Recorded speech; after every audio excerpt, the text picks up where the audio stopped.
देशों का एक समूह बना जिसमें 19 देश हैं विश्व के, मतलब ऑलरेडी 27 देश उसके साथ जुड़ गए। तब भी G20 में टोटल देशों की जो संख्या है वो 20 है, नाम से ही पता चलता है। उसमें कुछ देश विकसित है, जैसे अमेरिका है, इंग्लैंड है, ये सब देश विकसित है, और कुछ देश विकासशील देश है। तो उन देशों में आपस में 99 ईस्वी को स्थापित हुआ। इस सम्मेलन का उद्देश्य सिर्फ एक ही है कि अगर विश्व स्तर पर आर्थिक समस्याएं, वित्तीय समस्याएं आती हैं तो उसका निराकरण किया जाए आपस में बैठकर। इसके लिए जब 2008 में इसका पहला शिखर सम्मेलन हुआ, अमेरिका में हुआ, और इस सम्मेलन में पूरे एशिया महाद्वीप में आर्थिक मंदी आ गई थी, जिसके निराकरण के लिए ये किया गया। पिछले 14 सालों में अभी तक 2008 के बाद अगर देखा जाए 12 और 14 हुए कि भारत भी अब विश्व में अपना परचम लहरा रहा है।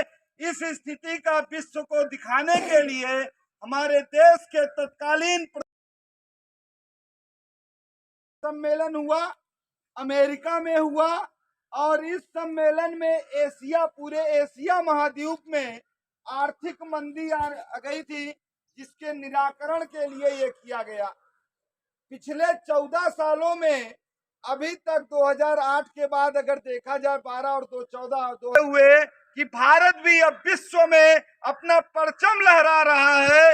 इस स्थिति का विश्व को दिखाने के लिए हमारे देश के तत्कालीन प्रधानमंत्री जी आदरणीय नरेंद्र दामोदर दास मोदी जी के नेतृत्व में G20 सम्मेलन की अध्यक्षता भारत देश को प्राप्त हुई है।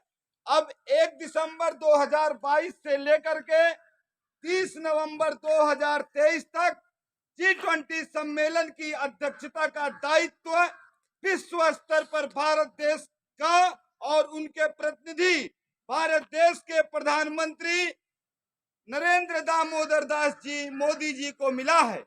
मोदी जी ने कहा है कि यह भारत को विश्व स्तर पर एक यश की प्राप्ति हुई है, कीर्ति की प्राप्ति हुई है। यह भारत की बढ़ती हुई ताकत है जो भारत को G20 की सदस्यता मिली है।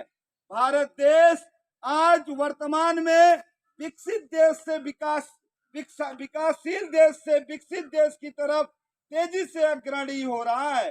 भारत इसके अंतर्गत G20 के अंतर्गत एक ट्रेनी नाम की बात चलती है कि जो क्रम बनता है कि ट्रेनी नामक संस्था में कौन कौन देश शामिल है, तो क्रम होता है कि जैसे एक साथ 3 इटली, इंडोनेशिया, भारत, ये ट्राइनी बोला जाता है। और इस ट्राइनी में जो अब आगे का 3 देश आएगा उसमें भारत, ब्राजील और अफ्रीका, क्योंकि भारत को मेजबानी G20 की 2023 की मिली है, 2024 की मेजबानी ब्राजील देश को मिली है, और 2025 की G20 की मेजबानी अफ्रीका को मिली हुई है। तो इस तरह से अगर देखा जाए, जो छोटे छोटे देश हैं एक स्तर विश्व स्तर पे, जिनको इकोनॉमी रेट धीरे धीरे बढ़ रहा है और पहले ये गुलाम की जंजीर से बंधे हुए थे, आज वो देश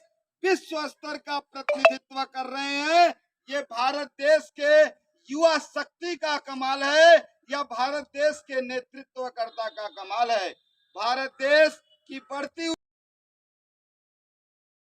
स्तर पर भारत देश का और उनके प्रतिनिधि भारत देश के प्रधानमंत्री नरेंद्र दामोदर दास जी मोदी जी को मिला है। मोदी जी ने कहा है कि यह भारत को विश्व स्तर पर एक यश की प्राप्ति हुई है, कीर्ति की प्राप्ति हुई है। यह भारत की बढ़ती हुई ताकत है जो भारत को G20 की सदस्यता मिली है। भारत देश आज वर्तमान में विकसित देश से विकासशील देश से विकसित देश की तरफ तेजी से अग्रणी हो रहा है।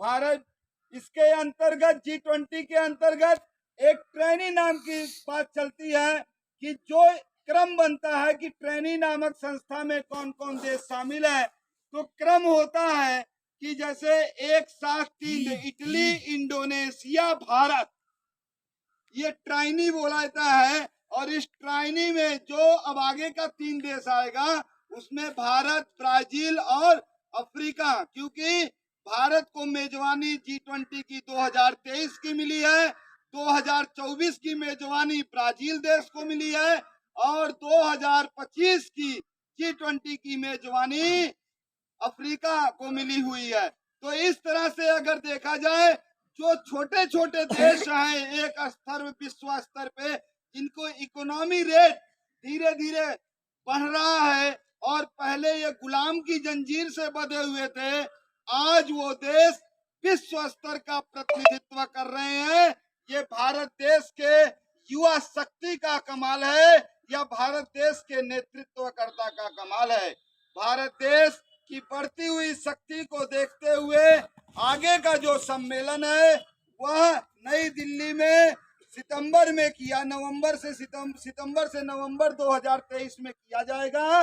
और भारत देश ने जो अपना लोगो तैयार किया है, 2023 का लोगो तैयार किया है, वह लोगो है एक अर्थ, मतलब एक धरती और एक परिवार। एक धरती है, एक परिवार है और उस परिवार का अपना फ्यूचर है, भविष्य है। तो 2022 में जो इंडोनेशिया के बाली द्वीप में 17वां शिखर सम्मेलन समाप्त हुआ, उसमें रिकवर टुगेदर, रिकवर स्ट्रॉन्गर जो लोगो था, मतलब सभी लोग मजबूत बनो और मजबूत बनकर आगे बढ़ो।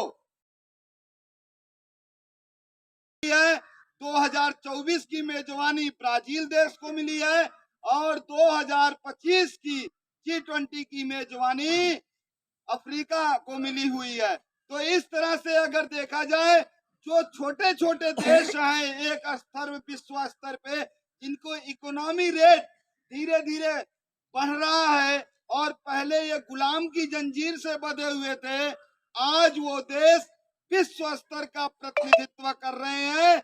ये भारत देश के युवा शक्ति का कमाल है या भारत देश के नेतृत्वकर्ता का कमाल है। भारत देश की बढ़ती हुई शक्ति को देखते हुए आगे का जो सम्मेलन है वह नई दिल्ली में सितंबर में किया, सितंबर से नवंबर 2023 में किया जाएगा। और भारत देश ने जो अपना लोगो तैयार किया है, 2023 का लोगो तैयार किया है, वह लोगो है एक अर्थ, मतलब एक धरती और एक परिवार।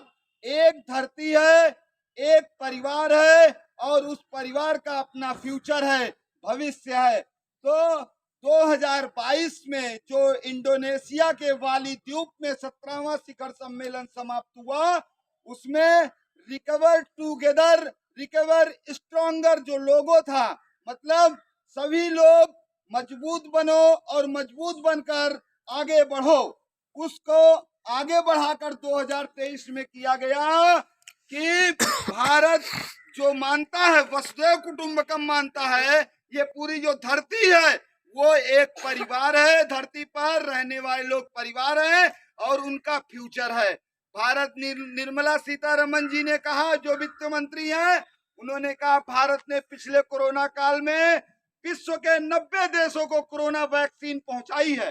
विश्व कोरोना वैक्सीन में लगभग 72 बिलियन लोग विदेशी और 125 करोड़ बिलियन के 125 बिलियन जो है लोगों को ये कोरोना डोज लग चुका है, जिसमें 72 बिलियन भारतीय विदेशी हैं।